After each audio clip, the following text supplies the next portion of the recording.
Armando Guzmán. Armando, siempre es un gusto saludarte. ¿Cómo te va?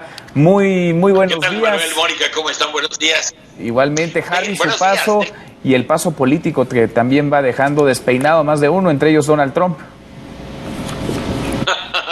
Lo que pasa es que Donald Trump está viviendo en un mundo alternativo, como ustedes dicen, y entonces lo que ocurre es que el presidente no se da cuenta de muchas de las cosas que están ocurriendo alrededor.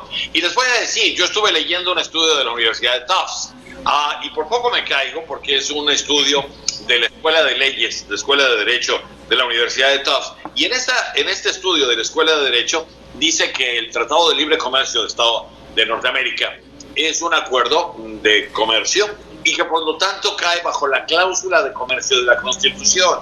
Y esa cláusula de comercio impide que el presidente unilateralmente se salga de este tratado de libre comercio. Para eso necesitaría al Congreso. Y hay una parte muy interesante de todo esto que me gustaría leerles. Es un caso que llegó a la Corte Suprema en Berkeley contra California, y la Corte Suprema declaró que la Constitución otorga expresamente al Congreso, no al presidente, el poder de regular el comercio con las naciones extranjeras. Para terminar con la participación estadounidense en el Telecan, estaría imponiendo regulación al comercio sin participación del Congreso, y eso de acuerdo con la Corte Suprema y su interpretación de la cláusula de comercio de la Constitución, no se puede hacer. Entonces, ahí lo tienen ustedes. El presidente, cuando lanza todas estas amenazas, no ha consultado en realidad con la gente con la que debiera consultar para saber si él puede salirse unilateralmente del Tratado de Libre Comercio. Y la respuesta es no puede hacerlo.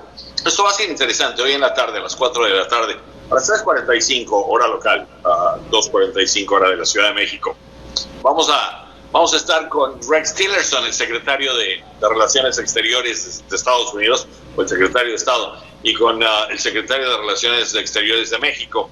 Y después vamos a conversar con el secretario Videgaray acerca de todas estas cuestiones y acerca de qué es lo que ha pasado con la negociación. Como ustedes reportaban anteriormente, estas negociaciones van bien. Falta ver lo del contenido de los materiales que se va, el famoso contenido nacional de cada uno de los productos, y eso va a tomar tiempo. Pero mientras, eso es lo que les cuento. Y les cuento también, ya que hemos estado hablando acerca de Houston, Mónica, Manuel, el hecho de que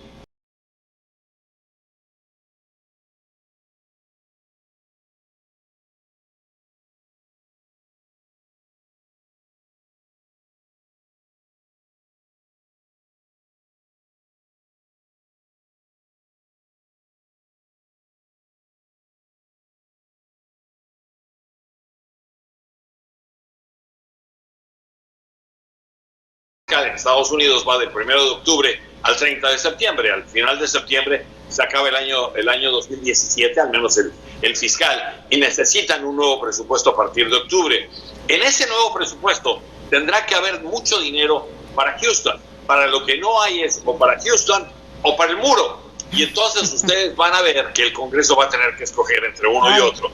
Y yo les apuesto a que como cualquier persona razonable, el dinero iría para Houston, no para el muro. Entonces ahí tienen otro revés para las cosas que hace el presidente Trump y que no tienen mucho sentido.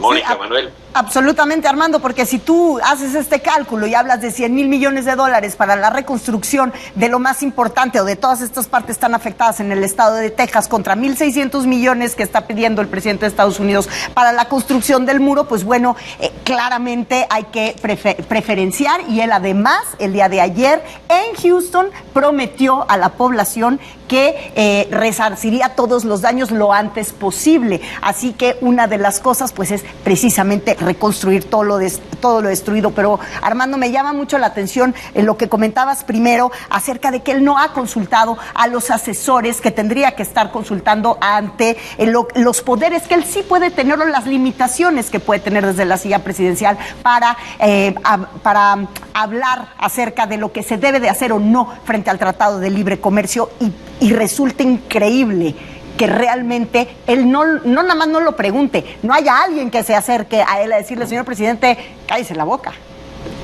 Te voy a decir, es que no hay gente. Además, cuando tú ves la gente que está en el Departamento de Comercio, le dicen aquí skeleton crew, es nada más un esqueleto lo que tiene.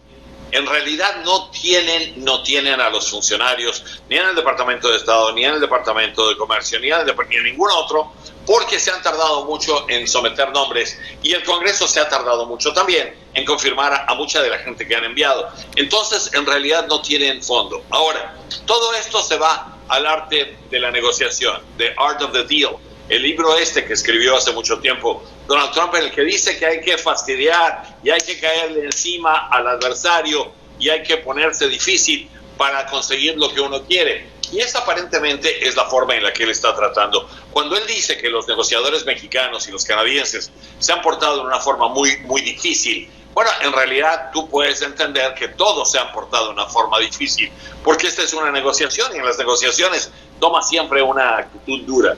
Entonces, eso es lo que dice el presidente, se está quejando de todo esto, pero al final de cuentas, lo que hay que tomar muy, muy en serio es este estudio de la Universidad de Tufts, del Departamento Legal de la Universidad de Tufts, en el que saca todo este tipo de descubrimientos acerca de a quién le correspondería a salirse de un tratado de libre comercio, y para eso necesitaría el Congreso, y el Congreso actual, aún en la forma en la que está compuesto, jamás lo permitiría. Y no solamente eso, sino que hay también la potestad de acudir a la Corte Suprema, y la Corte Suprema, basado en los casos que ha habido acerca del comercio internacional, estaría obligada a escuchar esto y a determinar quién tiene razón.